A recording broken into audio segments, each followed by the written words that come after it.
నమస్కారం. ఎంఎం న్యూస్కి స్వాగతం. ముందుగా ముఖ్యాంశాలు. మదనేపల్లి కిడ్నీ రాకెట్లో మృతి చెందిన యువకుడికి న్యాయం చేయాలని చిన్నశ్రీను, యమున కుటుంబాన్ని ఆదుకోవాలని కలెక్టర్కు వినతి. విజయనగరంలో ఘనంగా నిర్వహించిన జాబ్ 33వ వార్షికోత్సవ వేడుకలు. సమాజంలో సమస్యల పరిష్కారానికి జర్నలిస్టుల పాత్ర కీలకమైన డిఈఓ మాణిక్యం నాయుడు. విజీ మైదానంలో అండర్-19 క్రికెట్ టోర్నమెంట్ను ప్రారంభించిన మంత్రి కొండపల్లి. క్రీడాకారులు జాతీయ స్థాయిలో రాణించాలని పిలుపు. ఇక వివరాలు చూద్దాం.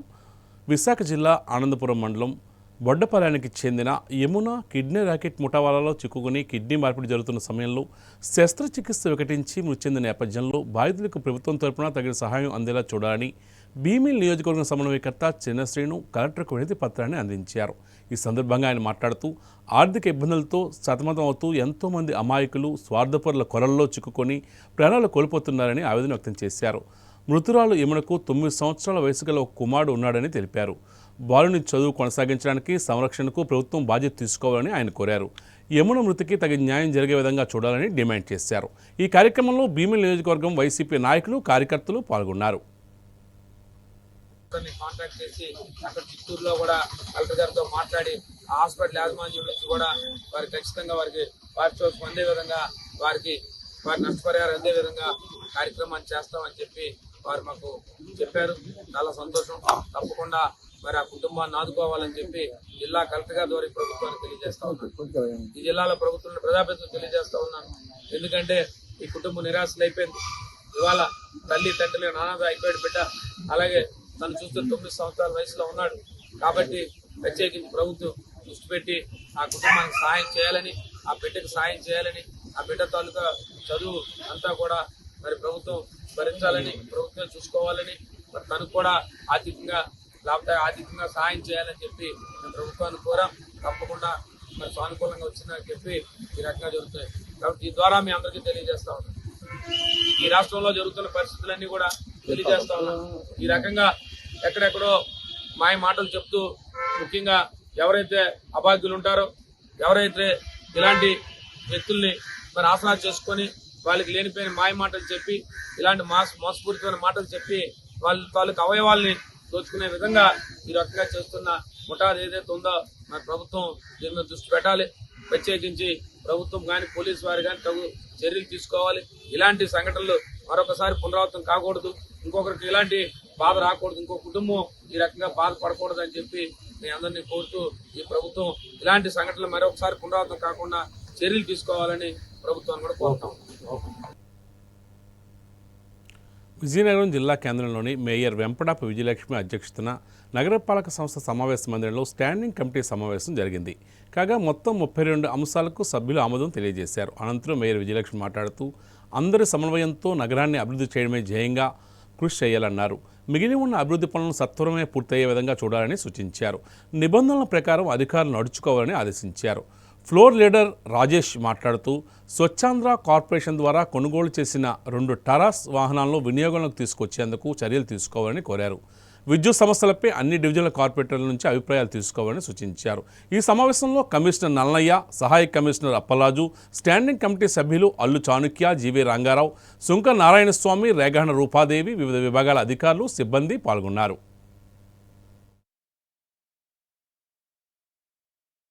స్టాండింగ్ కమిటీలో 32 సబ్జెక్టులను పొందుపరచడం జరిగింది. అన్నిటి కూడా సభ్యులు ఆమోదం పలికారు. అలాగే విజయనగరాన్ని అన్ని విధాల అభివృద్ధి పదంలో నడిపించాలని అధికారులు ఆదేశించడం. అలాగే అందరి సహాయ సహకారాలతోటి విజయనగరాన్ని అభివృద్ధి పదం నడిపించాలని కోరుకుంటూ నాకు ఈ అవకాశం ఇచ్చిన పెద్దలందరికీ మరొకసారి నా హృదయపూర్వక నమస్కారాలు తెలియజేసుకుంటున్నాను. Bheemili MLA Ganta Srinivasarao KGBV high స్కూల్ను ఆకస్మికంగా తనిఖీ చేశారు. ఈ మేరకు విద్యార్థులకు అందిస్తున్న భోజనం నాణ్యత గురించి ఆరా తీశారు. భోజన పదార్థాలను పరిశీలించడమే కాకుండా విద్యార్థులతో కలిసి ఆయన భోజనం చేశారు. ప్రభుత్వం నిర్దేశించిన పదార్థాలతో భోజనం వడ్డిస్తున్నారా లేదా అని విద్యార్థులను అడిగి తెలుసుకున్నారు. హై స్కూల్లో తరగతి గదులు, డైనింగ్ హాలు, ఇతర సదుపాయాలను తనిఖీ చేశారు. స్థానిక నాయకుడు గట్టమనేని సుభాష్ చంద్రబోస్ స్వచ్ఛందంగా హై స్కూలుకు అవసరమైన అన్ని మౌలిక సౌకర్యాలను కల్పిస్తున్నారని టీచర్లు ఎమ్మెల్యేకు తెలపగా ఆయన్ను అభినందించారు. హై స్కూల్లో ఏమైనా సమస్యలు ఉంటే తన దృష్టికి తీసుకురావాలని ఆయన సూచించారు. విద్యార్థులు ఉన్నతే లక్ష్యంగా కూటమి ప్రభుత్వం పనిచేస్తుందని స్పష్టం చేశారు. ఈ కార్యక్రమంలో టీడీపీ నాయకులు, కార్యకర్తలు పాల్గొన్నారు.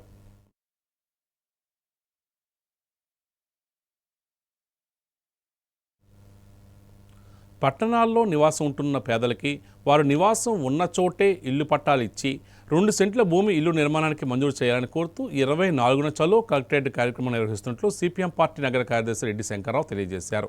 బుధవారం విజయనగరం జిల్లా కేంద్రంలోని ఎల్పీజీ భవన్లో మీడియా సమావేశం నిర్వహించారు. ఈ సందర్భంగా ఆయన మాట్లాడుతూ పేదలకు ఇల్లు నిర్మించి ఇస్తామని చెప్పి రాష్ట్ర ప్రభుత్వం జీవో నెంబర్ 30ని విడుదల చేసి సంవత్సరం అయిందన్నారు.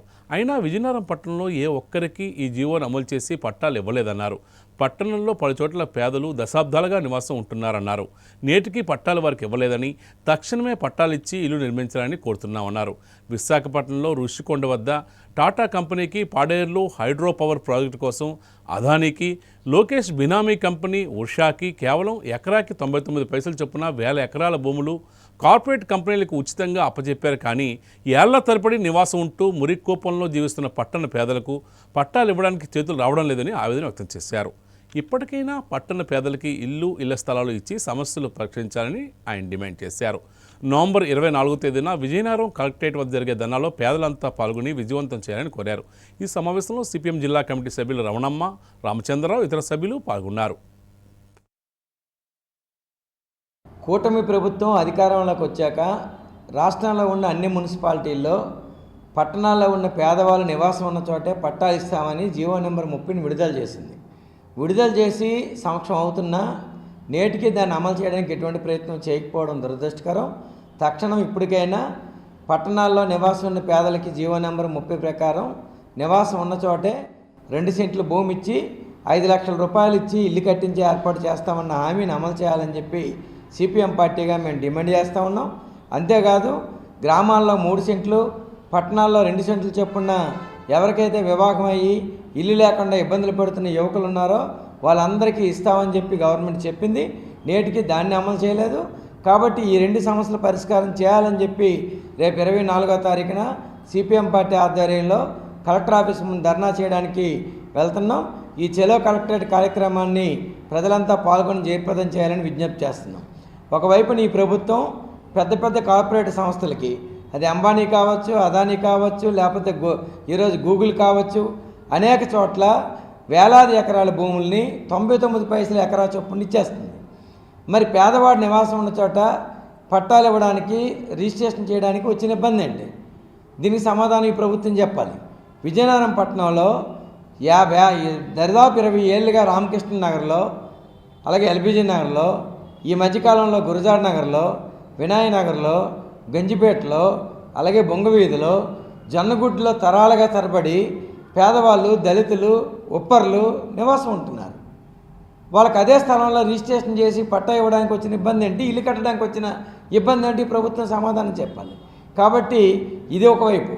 రెండో వైపున పట్టణాల్లో ఖాళీగా ఉన్న స్థలాలన్నీ, ఊర్ల లోపల ఉన్న ఖాళీ స్థలాలన్నీ అధికార పార్టీ వాళ్ళు కబ్జాలు చేస్తున్నారు. అనధికారికంగా ఊరవతలకి ఎక్కడికో పేదవాళ్ళు తోలేయాలని ప్రయత్నం చేస్తున్నారు. ఇది కరెక్ట్ కాదు. పట్టణాల్లో ఖాళీగా ఉన్న స్థలాలన్నీ కూడా సర్వే చేసి పేదవాళ్ళకి నివాసం ఉండడానికి ఇవ్వాలి. ఆ రకంగా జీవో నెంబర్ 30ని అమలు చేయడం, 2 సెంట్ల భూమి ఇల్లు లేని వాళ్ళకి ఇవ్వడం, 5 లక్షల రూపాయలు ఏదైతే అమలు చేస్తామన్నారో ఇంటికి ఇవ్వడం, వీటి కోసం చెలో కలెక్టరేట్ జయప్రదం చేయడానికి ప్రజలంతా కూడా కంకణమై ముందుకు రావాలి. 24 లోపు ఊరు వాడవాడ ప్రచారం చేసి సిపిఎం పార్టీ పెద్ద ఎత్తున ప్రజలు కదిలిస్తుంది. ప్రజలంతా కూడా దీంట్లో భాగస్వామ్యం అవ్వాలని విజ్ఞప్తి చేస్తున్నారు. ఉక్కు మనిషి, దేశ సమైక్యతా పితామహుడు సర్దార్ వల్లభాయ్ పటేల్ అని రాజ్యసభ సభ్యులు పాక సత్యనారాయణ కొనియాడారు. బుధవారం పార్వతీపురం మన్యం జిల్లా కేంద్రంలోని కేంద్ర యువజన వ్యవహారాలు మరియు క్రీడల మంత్రిత్వ శాఖ ఆధ్వర్యంలో మేరా యువ భారత్ సర్దార్ 150 ఐక్యతా పాదయాత్ర నిర్వహించారు. ఈ కార్యక్రమానికి రాజ్యసభ సభ్యులు పాక సత్యనారాయణ, ఎమ్మెల్యే బోనెల విజయచంద్ర, జిల్లా కలెక్టర్ ప్రభాకర్ రెడ్డి, జిల్లా ఎస్పీ మాధవరెడ్డి హాజరయ్యారు. ముందుగా వేలాదిగా తరలివచ్చిన యువత, పోలీసులు, అధికారులు, పౌరులు, విద్యార్థులు ఇందులో భాగస్వామ్యమై దేశ సమైక్యతను చాటే నినాదాలు చేస్తూ పాదయాత్రలో పాల్గొన్నారు. ఆర్సీఎం స్కూల్ నుంచి ప్రారంభమైన పాదయాత్ర ప్రభుత్వ జూనియర్ కళాశాల వరకు కొనసాగింది. అనంతరం ఏర్పాటు చేసిన సభలో రాజ్యసభ సభ్యులు మాట్లాడుతూ భారతదేశ ఐక్యతను మాజీ హోమ్ మినిస్టర్ స్వర్గీయ సర్దార్ వల్లభాయ్ పటేల్ ప్రపంచానికి చాటి చెప్పారని, ఆయన కృషి వల్లనే నేడు మనకు ఈ అఖండ భారత్ సాధ్యమైందన్నారు. పట్టు పట్టరాదు, పట్టి విడరాదు అనే సూత్రంతో ఆయన ఎన్ని అడ్డంకులు వచ్చినా అఖండ భారతదేశాన్ని సుసాధ్యం చేశారని గుర్తు చేశారు. ఆయన స్ఫూర్తితో కులమత భాషా భేదం లేకుండా అందరూ కలిసిమెలిసి దేశానికి సేవ చేయాలని పిలుపునిచ్చారు. జిల్లా కలెక్టర్ డాక్టర్ ప్రభాకర్ రెడ్డి మాట్లాడుతూ సర్దార్ వల్లభాయ్ పటేల్ను దేశ సమైక్యతా పితామహుడిగా అభివర్ణించారు. పటేల్జీ ఆశయాలకు అనుగుణంగా యువత జాతి మత ప్రాంతాలకు అతీతంగా దేశం కోసం ఏకమవ్వాలని పిలుపునిచ్చారు. ఈ కార్యక్రమంలో వివిధ శాఖాధికారులు, ప్రజాప్రతినిధులు, సిబ్బంది, విద్యార్థులు పాల్గొన్నారు.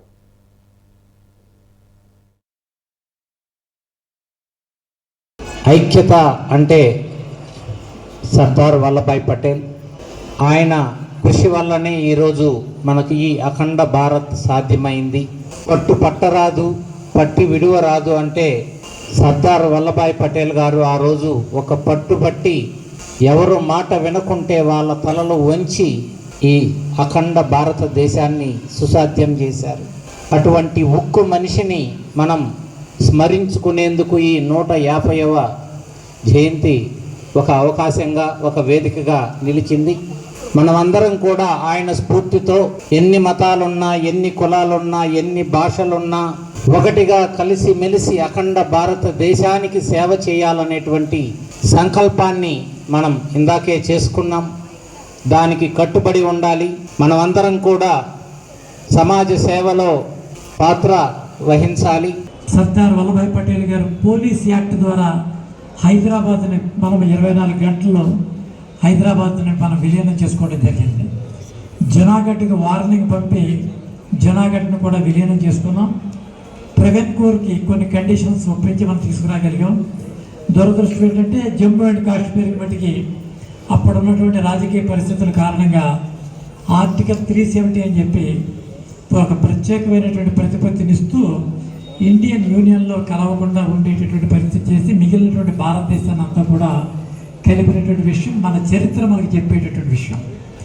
ఈ రకంగా ఉన్నటువంటి భారతదేశంలో ఈ 370 370 ఆర్టికల్ ఏదైతే ఉన్నదో దాన్ని కూడా రద్దుపరిచి ఇటీవల దాన్ని కూడా మనం విలీనం చేసేటటువంటి పరిస్థితి.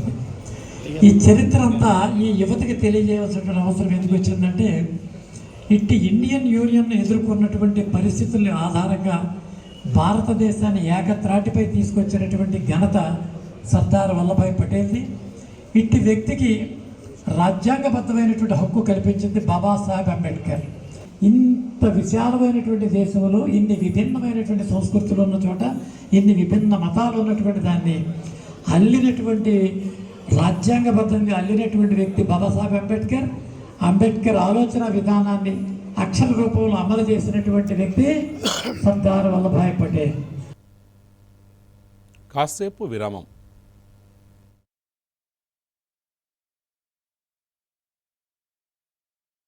అందమంటేనే ఆడవాళ్ళు, మరి మన ఆడవాళ్ళకి మరింత అందం చేకూర్చేది బంగారం. బంగారం కొనడం సులభమే, కానీ నాణ్యమైన బంగారం కొనడం అంత ఈజీ కాదు. సంప్రదాయమైన కలెక్షన్స్, నాణ్యమైన ఆభరణాలు, సామాన్యుడికి కూడా అందుబాటైన ధరలు, నమ్మకమైన పేరు, అది మన ధనలక్ష్మి జ్యువెలర్స్. మా బామ్మ ఎప్పుడు చెప్పేది, ఒక్కసారి ధనలక్ష్మి జ్యువెలర్స్ లో బంగారం కొంటే మళ్ళీ మళ్ళీ కొంటూ ఉంటామని. ధనలక్ష్మి జ్యువెలర్స్, డాబా తోట, ఎంజీ రోడ్, విజయనగరం. సా స స స సరి గరి గమ పని సా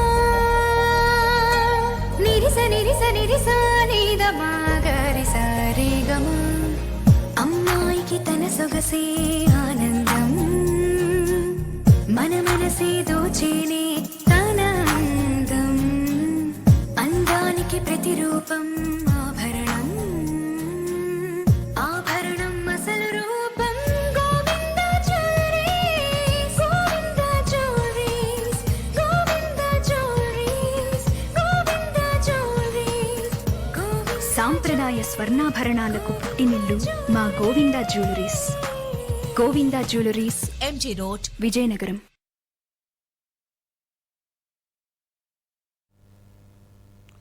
జర్నలిస్ట్ అసోసియేషన్ ఆఫ్ ఆంధ్రప్రదేశ్ 33వ వార్షికోత్సవ వేడుకలు విజయనగరం ప్రభుత్వ అందుల పాఠశాలలో జిల్లా అధ్యక్షుడు ఎం రవిచంద్రశేఖర్ అధ్యక్షతన ఘనంగా జరిగాయి. ఈ కార్యక్రమానికి జిల్లా విద్యాశాఖ అధికారి మాణిక్యం నాయుడు, సమాచార శాఖ అసిస్టెంట్ డైరెక్టర్ పి గోవిందరాజులు ముఖ్య అతిథులుగా హాజరయ్యారు. ముందుగా పాఠశాల ఆవరణలో మొక్కలు నాటే కార్యక్రమాన్ని ప్రారంభించారు. ఈ సందర్భంగా డిఈఓ మాణిక్యం నాయుడు మాట్లాడుతూ జర్నలిస్ట్ అసోసియేషన్ ఆఫ్ ఆంధ్రప్రదేశ్ 33వ వార్షికోత్సవం సేవా కార్యక్రమాలతో జరుపుకోవడం అభినందనీయమని తెలియజేశారు. సమాజంలో సమస్యలు వెలుగులోకి రావాలంటే జర్నలిస్టుల పాత్ర కీలకమని తెలిపారు. జాబ్ మరిన్ని సేవా కార్యక్రమాలతో మరిన్ని వార్షికోత్సవాలు జరుపుకోవాలని, జర్నలిస్ట్ సమస్యలకు తన వంతు సహాయం అందిస్తారని హామీ ఇచ్చారు. సమాచార శాఖ అసిస్టెంట్ డైరెక్టర్ గోవిందరాజులు మాట్లాడుతూ జర్నలిస్టులు వార్తల రూపంలో సమస్యలను వెలుగు చూపడమే కాకుండా సేవా కార్యక్రమాలు చేయడం, అందుల పాఠశాలలో వార్షికోత్సవ వేడుకలు జరపడం హర్షణీయమని తెలియజేశారు. జర్నలిస్టుల సమస్యల పరిష్కారానికి కృషి చేస్తారని తెలిపారు. రాష్ట్ర ఉపాధ్యక్షుడు సత్యనారాయణ మాట్లాడుతూ జర్నలిస్ట్ అసోసియేషన్ ఆఫ్ ఆంధ్రప్రదేశ్ ఆవిర్భవించి 33 సంవత్సరాలు అయిందని, నాటి నుంచి నేటి వరకు జర్నలిస్టుల సంక్షేమం, అభివృద్ధే లక్ష్యంగా పనిచేస్తుందన్నారు. ఈ కార్యక్రమంలో జాబ్ ప్రతినిధులు, జర్నలిస్టులు, ఫోటోగ్రాఫర్సు, వీడియోగ్రాఫర్లు పాల్గొన్నారు. జర్నలిస్ట్ అసోసియేషన్ ఆఫ్ ఆంధ్రప్రదేశ్ 33 ఏళ్ల క్రితం జర్నలిస్టుల సంక్షేమం, వెల్ఫేరు దృష్టిలో పెట్టుకొని ఏర్పడింది. ఆనాటి నుండి ప్రతి ఏటా జర్నలిస్టుల సంక్షేమం గురించి కానీ, వెల్ఫేర్ గురించి కానీ ఎప్పుడు పోరాడుతూనే వస్తుంది. ప్రధానంగా చెప్పుకోవాలంటే మా ఫౌండర్ ఉప్పల్ లక్ష్మణ్ గారు మనకి ఈరోజు అమలవుతున్న హెల్త్ స్కీమ్ విషయంలో ఆనాటి ముఖ్యమంత్రి, నేటి ముఖ్యమంత్రి చంద్రబాబు నాయుడు గారితో పోరాటం చేసి అందరికీ హెల్త్ స్కీమ్ అందజేసే ఉమ్మడి ఆంధ్రప్రదేశ్లో చిన్న పత్రికల మనుగడ, వాటి తాలూకా అడ్వర్టైజ్మెంట్స్ ప్లస్ వాటికి కావాల్సిన రాయితీల విషయంలో కూడా జాబ్ ఎన్నో పోరాటాలు చేసింది. హైదరాబాద్ రాజధానిగా ఉన్నప్పుడు ఎన్నో సాధించుకున్నాం. రాష్ట్రం విడిపోయిన తర్వాత కూడా జర్నలిస్టులకు తలెత్తిన సమస్యలపై, మీడియాపై జరుగుతున్న దాడులపై ఫస్ట్గా స్పందించేది జాబ్ అని కూడా మేము గర్వంగా తెలియజేస్తున్నాం. ప్రతిరోజు జర్నలిస్టు సమస్యలు అవ్వచ్చు, ప్రజా సమస్యలు అవ్వచ్చు, దేనిపైనైనా నిక్కచ్చిగా నిజంగా మాట్లాడే నాయకుడు మా నాయకుడు ఉప్పల్ లక్ష్మణ్ అని మేము గర్వంగా తెలియజేసుకుంటున్నాం. అదేవిధంగా ఈ ఆవిర్భావ దినోత్సవ వేడుకలు మనం అన్నీ ఉండి ఎన్ని సాధించుకున్నా అభాగ్యులుగా ఉన్న కొంతమందికి మనం సాయం చేయాలనే ఉద్దేశంతో గత 5 ఏళ్ళుగా నిరసరాయిల సంఘంలో అవ్వచ్చు, అనాథాశ్రమంలో అవ్వచ్చు, ఇలా జరుపుకుంటూనే వస్తున్నాం. ఈ ఏడాది అందుల పాఠశాలలో ఏర్పాటు చేసుకోవడం జరిగింది. జర్నలిస్ట్ ఒక సామాజిక బాధ్యతగా సేవా కార్యక్రమాలను కూడా తీసుకోవడం నాకు చాలా ఆనందకరంగా ఉంది.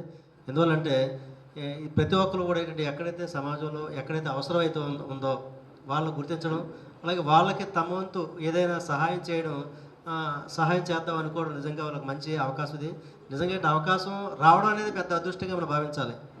కాబట్టి ఆ విధంగా మీరు ఒక మంచి కార్యక్రమాన్ని ఒక రైట్ ఇన్స్టిట్యూట్లో ఇక్కడ మీరు ఏర్పాటు చేద్దామని మీరు నిర్ణయించుకున్న చాలా నిజంగా నేను చాలా మేము అందరం కూడా అభినందించడం జరుగుతుంది. మరి మన ఏడీ గారు చెప్పినట్టు ఏంటంటే మరి ఈ జర్నలిస్ట్ అనే వీళ్ళ తాలూకా ప్రయాణంలో, వాళ్ళ తాలూకా విధి నిర్వహణలో మరి చాలా ఇబ్బందులు పడుతూ సమాజానికి ఏంటంటే సమాజంలో ఉన్న ప్రజలందరూ కూడా ఒక సరి అయిన సమాచారాన్ని సేకరణ జరుగుతుంది. తద్వారా మాత్రమే అందరూ కూడా ఇన్ఫర్మేషన్ అనేది రావడం జరుగుతుంది.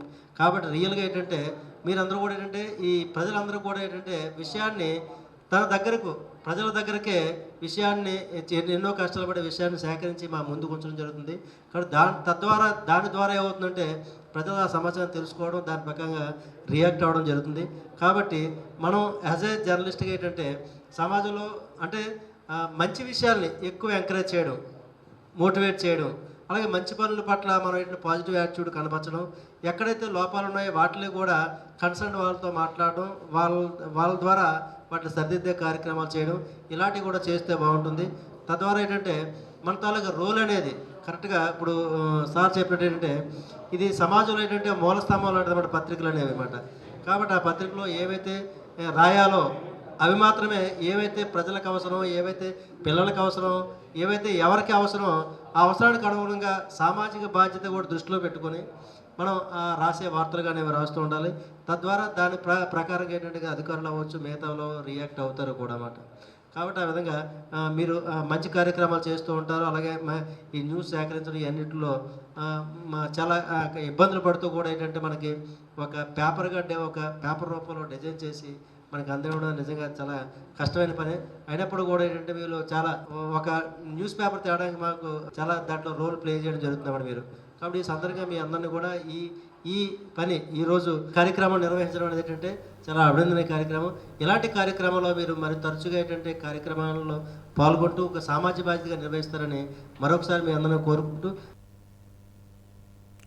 రైతు సంక్షేమమే ప్రభుత్వ జయమని డీసీసీబీ చైర్మన్ కిమి నాగార్జున అన్నారు. బుధవారం విజయనగరం జిల్లా గజపతి నగరంలోని ఒక ప్రైవేట్ ఫంక్షన్ హాల్లో అన్నదాత సుఖీభవ పీఎం కిసాన్ నిధుల విడుదల సభలో నాగార్జున పాల్గొన్నారు. ఈ సందర్భంగా ఆయన మాట్లాడుతూ గజపతి నగరం నియోజకవర్గానికి 45,075 మంది రైతు కుటుంబాలకు 29.64 కోట్ల రూపాయల నిధులు విడుదల చేయడం జరిగిందన్నారు. ఆర్థికంగా ఎన్ని ఇబ్బందులు ఉన్నప్పటికీ రైతులను ఆదుకోవాలనే ఉద్దేశంతో రాష్ట్ర ప్రభుత్వం అన్నదాత సుఖీభావ పథకాన్ని అమలు చేస్తుందని తెలిపారు. రైతులు సంతోషంగా ఉంటే దేశం సుభిక్షంగా ఉంటుందని పేర్కొన్నారు. ఈ కార్యక్రమంలో మాజీ మంత్రి పడాల అరుణ, ఏఎంసీ చైర్మన్ గోపాలరాజు, కూటమి నాయకులు, కార్యకర్తలు పాల్గొన్నారు.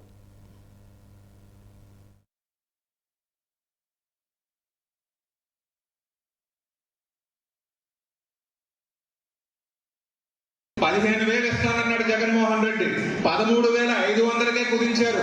అందులో 6,000 సెంట్రల్ గవర్నమెంట్ నుంచి వస్తే ఇతను కేవలం 7,500 మాత్రమే ఇచ్చాడు. కానీ ఈ రోజున మనం 20,000 సెంట్రల్ గవర్నమెంట్ తో కలిపిస్తామని చెప్పి అందులో రాష్ట్రం షేర్ 14,000 అని చెప్పేసి ఈ సందర్భంగా మీ అందరికీ కూడా నేను తెలియజేస్తా ఉన్నాను. అలాగే గత 5 సంవత్సరాల్లో ఇక్కడున్న నాయకులందరికీ తెలుసు, మేమందరం కూడా జిల్లా నుంచి ఒక పిలిపించామంటే ప్రతి నియోజకవర్గంలో ప్రతి మండలంలో కూడా నాయకులందరూ కార్యక్రమాలు చేస్తూ ఉండేవారు. ప్రతిసారి ఒకటే ఇబ్బంది, ఈ సమయంగా వచ్చిందంటే రైతుల నుంచి కనీసం ధాన్యం కొనుగోలు చేసేవారా? ధాన్యం కొనుగోలు చేసిన 3-4 నెలలకు కానీ తిరిగా డబ్బులు ఇస్తా ఉన్న పరిస్థితి లేదు. మేము ఎప్పుడు డిసెంబర్ 1 నాడు మేము ధర్నా కార్యక్రమాలు చేస్తే ప్రతిసారి బొత్స సత్యనారాయణ గారు డిసెంబర్ 15కి వచ్చి ఇచ్చేస్తాం డబ్బులు అని చెప్పేవారు. కానీ ఫిబ్రవరి వరకు కూడా పడేవి కాదు. మన ప్రభుత్వం వచ్చిన తర్వాత 24 గంటల్లో ఇస్తున్నామా లేదా అన్న సంగతి కూడా మీ అందరికీ నేను అడుగుతా ఉన్నాను. చంద్రబాబు నాయుడు గారి దృష్టి అది, రైతులందరూ బాగుండాలి, రాష్ట్రంలో ఉన్న ప్రజానికం అందరూ కూడా బాగుండాలి అని చెప్పేసి అడ్మినిస్ట్రేషన్ తో ముందుకెళ్తా ఉన్నారు. డిఎస్ రాజు మెమోరియల్ అండర్-19 క్రికెట్ టోర్నమెంట్ను బుధవారం విజయనగరం జిల్లా కేంద్రంలోని విజ్జి మైదానంలో రాష్ట్ర మంత్రి కొండపల్లి శ్రీనివాసరావు ప్రారంభించారు. 19వ తేదీ నుంచి 25వ తేదీ వరకు జరగనున్న ఈ టోర్నమెంట్లో మొత్తం 12 జట్లు పాల్గొన్నాయి. ఈ మేరకు ముందుగా ఎంపీ కలిసిట్టి అప్పలనాయుడు టాస్ వేసి మ్యాచ్ను ఓపెన్ చేయగా మంత్రి శ్రీనివాస్ బ్యాటింగ్ ఆడి క్రీడాకారులను ఉత్తేజపరిచారు. అనంతరం కలిసిట్టి ఎంపీ ల్యాండ్స్ నుంచి విజ్జి స్టేడియం అభివృద్ధి కొరకు 10 లక్షల రూపాయలు కేటాయించారు. ఈ సందర్భంగా మంత్రి మాట్లాడుతూ విజ్జి స్టేడియం ప్రధాన రూపకర్త పొసపాటి అశోక్ గజపతిరాజు ఆశయాలకు ఆలోచనలకు అనుగుణంగా విజయనగరం జిల్లా క్రికెట్ అసోసియేషన్ ముందుకు వెళ్తుందన్నారు. జిల్లా క్రీడాకారులు ఈ అవకాశాన్ని సద్వినియోగపరుచుకుని జాతీయ స్థాయిలో ఆడి జిల్లాకు మంచి పేరు తీసుకురావాలని సూచించారు. ఈ కార్యక్రమంలో ఎంపీ కలిసిట్టి అప్పలనాయుడు, ఎమ్మెల్యే అదితి విజయలక్ష్మి గజపతిరాజు తదితరులు పాల్గొన్నారు.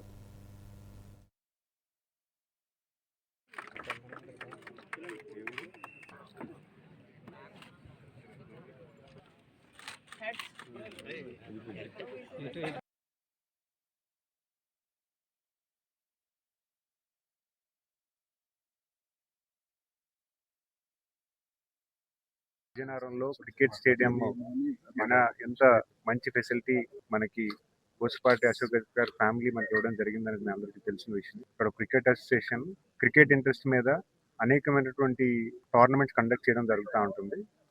ప్రధానంగా ఒక మంచి ట్రైనింగ్ సెంటర్ ఉంటుంది, మంచి ప్లేయర్స్ కూడా ఇక్కడ నుంచి మనకి వెళ్ళడం జరిగింది. ముఖ్యంగా పేరు పెట్టినప్పుడే విద్యుత్ స్టేడియం మన క్రికెటర్ పొసపాటి గారి ఫ్యామిలీ ఎవరైతే ఉన్నారో ఆయన పేరు మీద ఈ స్టేడియం కట్టడం, సుమారు 40-50 సంవత్సరాలుగా ఇక్కడ అనేకమైనటువంటి ఫెసిలిటీస్ డెవలప్ చేయడం, వరల్డ్ క్లాస్ క్రికెట్ గ్రౌండ్ కూడా ఇక్కడ కట్టడం మనం ఖచ్చితంగా అభినందించాల్సిన అవసరం. దీన్ని కూడా ఒక కార్పొరేట్ క్రియేట్ చేసి డొనేషన్స్ కలెక్ట్ చేసి ఆ డొనేషన్ మీద వచ్చినటువంటి ఇంట్రెస్ట్ మీద ఈ క్రికెట్ స్టేడియం అంతా కూడా మెయింటైన్ చేయడం జరుగుతుంది. ఇప్పుడు కూడా ఇక్కడ ఫెసిలిటీస్ డెవలప్ చేయడం, గ్యాలరీ క్రియేట్ చేయడం, ఇక్కడ ట్రైనింగ్ తీసుకున్నటువంటి పిల్లలకు కూడా ఇక్కడ హాస్టల్ క్రియేట్ చేయడం, సో ఖచ్చితంగా ఒక మంచి విషయాన్ని కూడా మీకు తెలియజేసుకుంటున్నాను. అశోక్ గజపతిరాజు గారు ఎంతో ముందు చూపుతూ క్రికెట్ ఒక మంచి ఇంటర్నేషనల్ స్పోర్ట్ అవుతుంది. ప్రధానంగా దేశం అంతా కూడా పెద్ద ఆదరణ పొందినటువంటి ఈ స్పోర్ట్ని ఒక 50 సంవత్సరాల క్రితమే ఆయన ప్రమోట్ చేయడం, ఆ ఫ్యామిలీస్ ప్రమోట్ చేయడం ఒక మంచి విషయాన్ని నేను భావిస్తాను. మరి ఈ రోజు ఈ స్టేడియంలో డిఎస్ రాజు గారు, ఎవరైతే గరివిడిలో రాజు గారు గతంలో ఈ క్రికెట్ స్టేడియం డెవలప్ చేస్తున్నప్పుడు ఆయన కూడా ప్రధానమైనటువంటి సూత్రధారులు. ఆయన గరివిడిలో ఉంటూ ఈ స్టేడియంలో కూడా మంచి చెట్లు చూసుకోవడం జరిగింది. ఆయన పేరు మీద ఆయన మనవడు శిరీష్ ఈ కమిటీలో, ఇప్పుడు ఉన్నటువంటి కమిటీలో ఒక మెంబర్. ఆయన రూరల్ క్రికెట్ డెవలప్ చేయడానికి జిల్లా మొత్తం మీద ఒక 14 టీంలు పిలిపించి 14 టీముల్లో టోర్నమెంట్ కండక్ట్ చేసి వాళ్ళకి ఒక మంచి ప్లాట్ఫామ్ క్రియేట్ చేశారని మీ అందరికీ తెలియజేసుకుంటాను. మరి ఈరోజు నేను కూడా వచ్చి ఆయన ఇనాగరేట్ రావడం కూడా నాకు సంతోషం.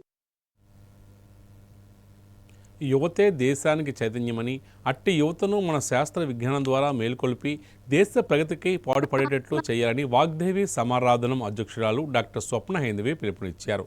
గ్రంథాలయ వారోత్సవాల్లో భాగంగా బుధవారం విజయనగరం గురజాడ జిల్లా స్మారక కేంద్ర గ్రంథాలయంలో సరస్వతి సామ్రాజ్యం అనే అంశంపై సదస్సు నిర్వహించారు. ఈ సందర్భంగా స్వప్న హైందవి మాట్లాడుతూ ప్రపంచ జ్ఞానం గ్రంథాలయాల్లో ఉంటుందని, అటువంటి గ్రంథాలయాలను యువత సద్వినియోగం చేసుకుని విజ్ఞానవంతులుగా మారాలని ఆకాంక్షించారు. విద్యార్థులు మన పురాణాలు, శాస్త్రాలు విశ్లేషించి వాటిని భావితరాలకు అందించాలని సూచించారు. సమాజ మార్పులో యువత అత్యంత కీలక పాత్ర పోషిస్తుందని ఉద్ఘాటించారు. వారి అభివృద్ధికి పెద్దలంతా కృషి చేయాలని కోరారు. ఈ కార్యక్రమంలో వాగ్దేవి సమారాధనం సభ్యులు, సాహితీవేత్తలు, పలువురు ప్రముఖులు, విద్యార్థులు పాల్గొన్నారు.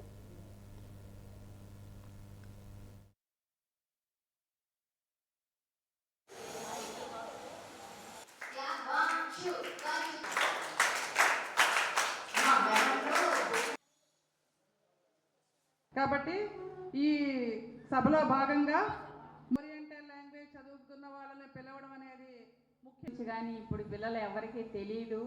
కాబట్టి ఈ అలాగే మా సప్తానంద మేడం గారిని మనం ఊహించలేము. ముఖ్యంగా ఈ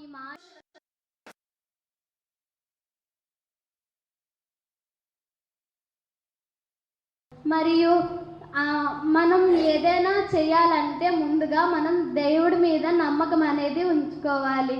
కావున ఎవరైనా సరే అంతరిక్షంలోకి వెళ్ళే ముందు కూడా వారి వీధుల్లో ఉన్న, గ్రామాల్లో ఉన్న ఇష్ట దైవతలను గురించి వారిని సందర్శించి వారి యొక్క పనిని అప్పుడు మొదలు పెడుతూ ఉంటారు.